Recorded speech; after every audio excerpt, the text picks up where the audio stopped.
यो नगर बस सञ्चालनको विषयमा के हो भन्दाखेरि यो सदरमुख काम चाहिँ अब सदरमुख काम दुनै हैन। अब यो ठुलीबेरी नगरपालिका चाहिँ एयरपोर्ट जुफालमा र विभिन्न गाउँहरू विभिन्न चाहिँ अब विकट गाउँ बस्तीहरू छरिएर बसेको हुनाले विभिन्न चाहिँ नागरिकहरू नगरपालिका लगायत सदरमुख काममा पनि विभिन्न कार्यालयहरूसँग पनि अब सम्बन्धित भएको हुनाले त्यो कार्यालयबाट सेवा लिनको लागि आवतजावतमा एकदम चाहिँ कठिनाइ भएको एउटा चाहिँ मैले त्यो महसुस गरेको हुनाले आम नागरिकहरूलाई एउटा प्राइभेट गाडीहरूले भने टाइममा पनि नहिँडेको अवस्था पनि थियो हैन। अनि चर्को भाडाहरूको कारणले कयौं नागरिकहरू त्यो महँगीको कारणले पनि उनीहरूले पाए त्यो सेवा सुविधाले पनि अब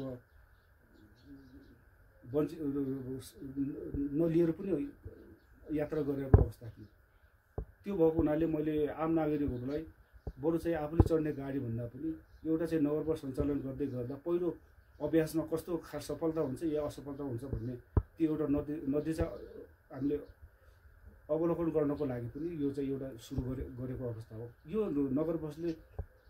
यहाँको कयौं नागरिकहरूलाई वास्तवमा त्यो सहजको एउटा चाहिँ माध्यम बनिरहेको छ र भाडा दरमा पनि उहाँहरूलाई चाहिँ म्याक्सिमम अब चाहिँ पहिला 500